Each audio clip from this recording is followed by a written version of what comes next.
You believe you understand ancient history, do you not? You imagine a world of brutal empires, where might made right and the weak were crushed beneath the heel of power, a world devoid of anything resembling social safety nets. But what if the truth, hidden in plain sight within the oldest texts known to humanity, shatters that very presumption? What if, amidst the dust and the echoes of forgotten civilizations, there existed a legal framework so profoundly revolutionary, so radically compassionate, that it eclipses even our most modern ideals of justice and equity? Close your eyes for a moment. Feel the scorching desert wind sting your face. Hear the distant cries of the enslaved, the desperate plea of the widow, the hungry gasp of the orphan abandoned to the elements. You are there, witnessing the stark, unforgiving reality of a world where human life, stripped of protection, held little intrinsic value. Every ancient code, every imperial decree seemed to solidify the hierarchy of power, cementing the subjugation of the few for the benefit of the many. Yet from this crucible of oppression, a different kind of law emerged, an anomaly, a whisper of divine intervention. How could such a system arise, so antithetical to the very spirit of its age? Who were the true architects of this unprecedented compassion? Were they mere mortals, or were unseen hands guiding the ink, shaping the very pillars of justice? So, as we prepare to uncover these timeless truths, if you find value in this journey, consider leaving a like to support the channel. It makes a huge difference. And as we delve deeper, I invite you to share your own insights on this profound mystery in the comments below. Now, still your heart and open your mind. The veil of history is about to be torn away. A revelation begins. The air crackled with an otherworldly energy. You stand, or perhaps you merely perceive, at the foot of Mount Sinai, a place consumed by fire and thick darkness. Bolts of lightning rip through the sky, illuminating the terrified faces of a newly freed people. The mountain trembles, a deep, resonant rumble that shakes the earth beneath your feet, and from its summit, a voice, neither human nor animal, but something far more primal and profound, begins to speak. It is here, amidst this terrifying display of divine power, that the foundational laws of an entire civilization are not merely proclaimed, but handed down, a scroll of unprecedented legislation, unlike anything conceived by the kings and emperors of the known world. This was not a code born of human ambition or political expediency. It was a mandate from the very source of existence, etched into stone and parchment, designed to transform a horde of freed slaves into a nation defined by justice and radical compassion. Consider the prevailing legal landscape of the ancient Near East, the world into which this divine mandate descended. You are familiar with the Code of Hammurabi, a monumental achievement for its time, yet one deeply rooted in a stratified society where the value of a life was determined by social status. An eye for an eye, yes, but only if both eyes belonged to men of equal standing. A freeman's eye was not equivalent to a slave's. Property rights were paramount, often overshadowing human dignity. You see the harsh, retributive justice of the Ur-Nammu, or the edicts of Urukagina, which, while offering some protections, were primarily concerned with maintaining state order and the power of the ruling elite. In these societies, the widow was often left to destitution, the orphan to the street, and the foreigner to the mercy, or more often the cruel indifference, of the local populace. Their plight was not a concern of the state, but a matter of individual fortune or misfortune. Yet, within the biblical archives, you discover an astonishing paradox. The very first laws given from Sinai, beyond the foundational 10 Commandments, are not about military might, nor elaborate taxation systems, nor the consolidation of kingly power. Instead, you find an immediate, almost obsessive focus on the vulnerable. "You shall not afflict any widow or orphan," reads Exodus 22:22, a direct, unequivocal command. "If you afflict them in any way, and they cry at all to me, I will surely hear their cry." This is not an advisory. It is a divine threat against those who would exploit the defenseless. You are instructed to lend without interest to the poor, to return a confiscated cloak before nightfall so a man might sleep, to forgive debts every 7 years, and to leave the corners of your fields unharvested, not for yourself, but for the poor and the sojourner. These are not mere suggestions of charity. They are legal injunctions woven into the very fabric of the nation's existence, elevated to the status of divine command. Think of the jur, the resident alien or foreigner. In virtually every other ancient society, the foreigner was an outsider, a potential threat, stripped of rights, often reduced to slavery or exploited for cheap labor. You witness their vulnerability firsthand, without land, without family, without a tribe to protect them. Yet, the Mosaic law demands that you do not oppress a foreigner. You yourselves know what it is like to be foreigners, having yourselves been foreigners in Egypt. Exodus 23:9. This command, repeated throughout the Torah, is not based on shared ethnicity or political allegiance, but on radical empathy, rooted in a collective memory of suffering. It is a profound, almost anachronistic insistence on universal human dignity, extending even to your perceived outsider, a concept alien to the brutal realities of the ancient world. The provisions for the poor are equally revolutionary. You are not simply encouraged to give alms. The system itself is designed to prevent systemic poverty and to facilitate economic redemption. The Jubilee year, every 50 years, commanded the return of all ancestral lands to their original families and the emancipation of all Israelite slaves. This was a radical redistribution of wealth, a resetting of the economic playing field designed to prevent the perpetual accumulation of power and land in the hands of a few, and to ensure that no family remained permanently dispossessed. Josephus, the first-century Jewish historian, marveled at the uniqueness of these laws, noting how they established a societal equilibrium that countered the natural human inclination towards greed and exploitation. He observed that the Mosaic law made of all citizens a kind of brotherhood and allowed no room for tyranny, but preserved the equality of its members. You realize the sheer audacity of such legislation in a world built on hierarchy and inherited power. One is forced to ask, how could such an advanced, equitable, and profoundly compassionate legal system emerge from a desert encampment, delivered to a people barely a generation removed from brutal slavery? Was this merely the product of extraordinary human genius, a visionary leader who somehow transcended the limitations of his time?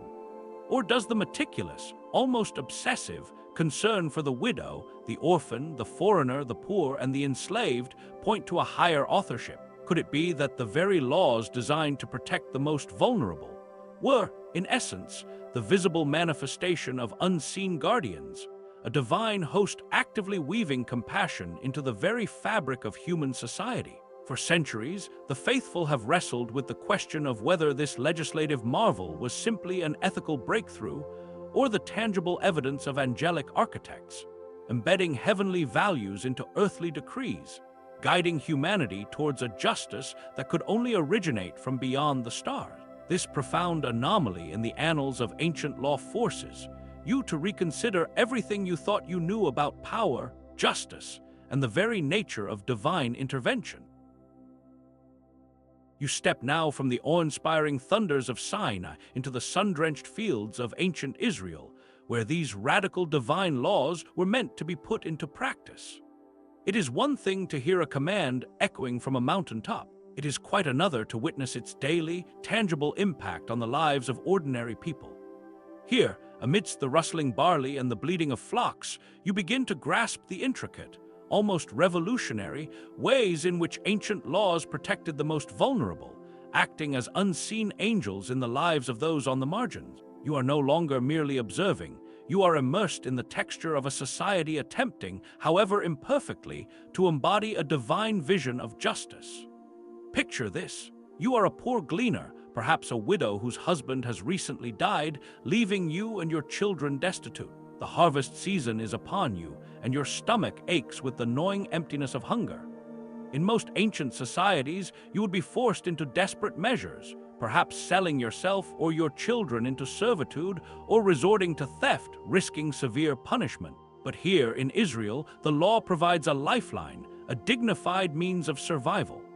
You watch as the reapers move through the fields, their sickles flashing in the sunlight, but they do not strip the fields bare. They are commanded by divine decree not to harvest the corners of their fields. When you reap the harvest of your land, you shall not wholly reap the corners of your field, nor shall you gather the gleanings of your harvest. You shall leave them for the poor and for the sojourner. I am the Lord your God. Leviticus 23:22. This isn't charity as an option. It is a legal requirement enshrined in the very agricultural cycle. You see it with your own eyes. The wealthy landowner, despite his prosperity, is legally bound to leave a portion of his livelihood for you. And it's not just the corners.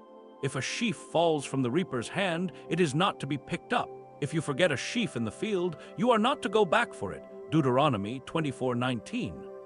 These seemingly small acts of omission create a vast communal safety net. You, the poor or the foreigner, are granted the right, the dignity, to enter the fields and gather what is rightfully yours by divine ordinance. It's an elegant, self-sustaining system of welfare, woven into the very fabric of industry, ensuring that no one truly starves and that everyone, even the most impoverished, retains a measure of independence and respect. This stands in stark contrast to the charity of other ancient cultures, which was often sporadic, based on individual benevolence, and frequently carried the stigma of begging. Here, it is a right. Now shift your gaze to the legal system itself. You might imagine ancient courts to be biased, favoring the powerful and wealthy. And indeed, human nature being what it is, corruption was always a threat. But the Mosaic Law introduces revolutionary principles of jurisprudence designed to protect the weak. You shall do no injustice in judgment. You shall not be partial to the poor, nor show deference to the great, but in righteousness you shall judge your neighbor. Leviticus 19:15. This injunction for impartiality, demanding equal justice for rich and poor alike, was a radical concept in an age where social standing often dictated legal outcomes. You are forbidden from perverting justice for the foreigner or the fatherless. Deuteronomy 24:17. The very act of witnessing, the requirement for 2 or 3 witnesses in capital cases, was a safeguard against false accusations and the abuse of power. Imagine the immense pressure on a judge in an ancient society to rule in favor of a powerful lord or a wealthy merchant. Yet, the divine mandate explicitly forbade it, elevating the principle of pure justice above social hierarchy. Consider the treatment of slaves. While the Bible does not abolish slavery outright, a concept truly unheard of in the ancient world, it introduces a framework of protection and eventual liberation that was revolutionary. You witness a Hebrew slave, having served 6 years, leaving servitude in the 7th year, going out free without payment, Exodus 21:2. More than that, you are commanded to send them off generously. You shall furnish him liberally from your flock, from your thrashing floor, and from your winepress. As the Lord your God has blessed you, so you shall give to him. Deuteronomy 15:14. This is not just release, it is economic empowerment, designed to give the freed person a viable start in their new life. Imagine the shock of a society where freed slaves are not cast out to fend for themselves, but are actually provided with a startup fund. Furthermore, if a master struck a slave so severely that they died, the master was to be punished. Exodus 21:20. If a master caused a slave to lose an eye or a tooth, the slave was to be set free. Exodus 21:26-27.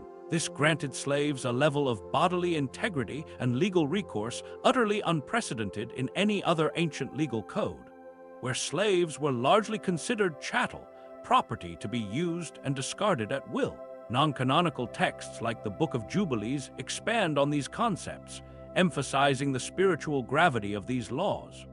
Jubilees speaks of the statutes of righteousness that must be observed, linking the well-being of the poor directly to the favor of the Most High. It suggests that even the land itself remembers the injustices committed upon the vulnerable, hinting at a cosmic accountability that transcends human courts. This lost context elevates these mundane laws from mere social convention to a sacred covenant, where every act of compassion or cruelty ripples through the spiritual realm. You begin to perceive the profound web of interconnectedness, where the welfare of the least in society is inextricably linked to the spiritual health and prosperity of the entire nation. The concept of redemption in ancient Israelite law is another powerful example of unseen protection. If you, a poor Israelite, were forced to sell your land due to poverty, the law provided for a kinsman to redeem it for you, buying it back and returning it to your family, Leviticus 25:25. If no kinsman could, the land would revert to you in the Jubilee year. This prevented perpetual impoverishment and disinheritance, ensuring that economic hardship was a temporary state, not an inherited curse. It was a legal framework designed to prevent the creation of a permanent underclass, a revolutionary countercurrent to the prevailing social stratification of the ancient world. You are forced to contemplate the profound theological implications of such laws. Was this merely a clever social engineering plan, or a reflection of a divine nature that is inherently just and compassionate? One is faced with an inescapable question. How did a society, surrounded by empires built on exploitation and hierarchy, develop such a sophisticated, deeply embedded system of social justice and welfare? Was it purely the product of human reason, an enlightened prophet who somehow saw beyond the limitations of his age? Or does the relentless, detailed provision for the vulnerable, the widow, the orphan, the poor, the foreigner, the indentured servant, and even the protection of animals reflect an intelligence far greater than human? For millennia, scholars and spiritual seekers have wrestled with the possibility that these laws were not merely human constructs, but were given with the foreknowledge of every human failing, every societal weakness, every individual cry for help. Could these practical, daily applications of ancient law be the very handprints of unseen angels, meticulously crafting a societal architecture designed to reflect heaven's compassion on earth? The more you probe these ancient texts, the more you realize that such radical empathy, so starkly at odds with the brutal norms of the age, profoundly shifts your understanding of what ancient law truly meant. You now stand at the precipice of a deeper understanding, peering beyond the practical applications of ancient law into the very heart of its spiritual genesis. The meticulously detailed statutes protecting the vulnerable were not arbitrary rules. They were reflections, echoes of an unseen reality, a profound connection between divine justice and the well-being of humanity's most fragile souls. This is where the veil truly thins and you begin to unmask the celestial architects of justice, the unseen angels whose very essence permeated the fabric of these ancient laws. Consider the theological underpinnings of these commands. You are not simply told to care for the poor because it is good policy or because it maintains social order. No, the motivation is far more profound. Time and again, the text commands, "You shall love the sojourner, therefore, for you were sojourners in the land of Egypt," Deuteronomy 10:19. Or, "If there is among you a poor man, you shall not harden your heart or shut your hand against your poor brother," Deuteronomy 15:7. The reason given is often tied directly to the nature of God himself. "For the Lord your God is God of gods and Lord of lords, the great, the mighty, and the awesome God who shows no partiality and accepts no bribe. He executes justice for the orphan and the widow and loves the sojourner, giving him food and clothing." Deuteronomy 10:17-18. You realize that the compassion demanded of humanity is not incidental. It is a direct imitation of the divine character. This concept that human law should mirror divine attributes is a cornerstone of biblical revelation, a stark departure from the prevailing legal philosophies of surrounding cultures. In Mesopotamia or Egypt, laws primarily served the earthly king or the interests of the state, often reflecting the capricious nature of their deities. But in Israel, the law was a sacred trust, a covenant designed to transform a people into a holy nation, a nation that would embody God's own justice and compassion on earth. You are invited to participate in a divine drama where your actions towards the vulnerable directly reflect your understanding of the Almighty. The very existence of these laws implies a celestial preoccupation with human suffering, a divine empathy that transcends earthly power struggles. The ancient mystics and non-canonical texts often spoke of a heavenly council, a divine assembly where decrees were made and the fate of nations was discussed. The Book of Enoch, for instance, speaks of righteous angels who lament the injustice on earth and present the cries of the oppressed before the throne of the Most High. You find passages where the tears of the orphans and the cries of the widows are collected and presented as a direct petition. This lost context provides a crucial lens through which to view the Mosaic laws. It suggests that the plight of the vulnerable was not merely observed by a distant deity, but was actively championed by heavenly beings, whose very function involved advocating for justice. The laws, then, were not just human commandments, but divine responses to these celestial pleas, a tangible manifestation of angelic intercession.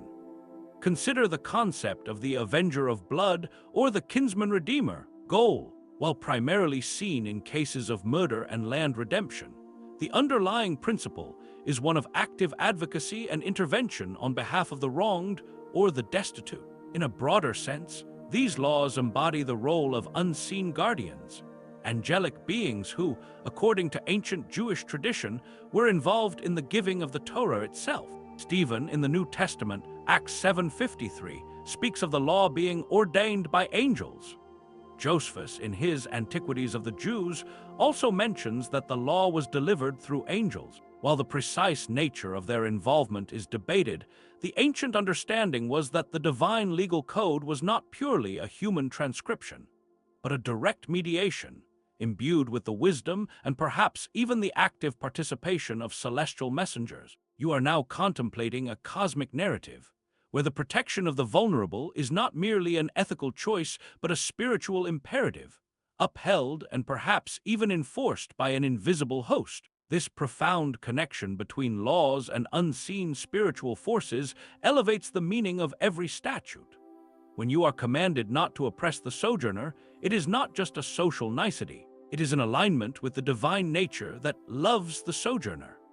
When you are told to provide for the poor, you are not merely performing an act of charity, but participating in the ongoing act of God's justice in the world. The consequences for violating these laws, particularly those concerning the vulnerable, were not merely temporal punishments.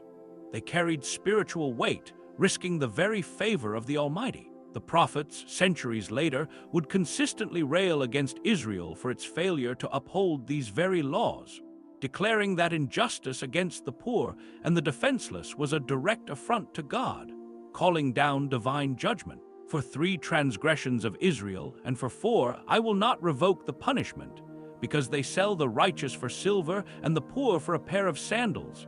Amos 2:6. You witness the terrifying reality that the neglect of the vulnerable was not a minor offense, but a betrayal of the national covenant, an act that could sever the very lifeline to divine protection. One is left with a most profound and soul-searching question.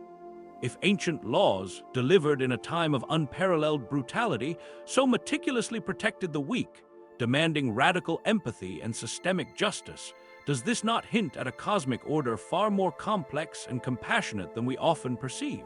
For millennia, humanity has grappled with the problem of suffering, the perceived silence of the heavens in the face of injustice.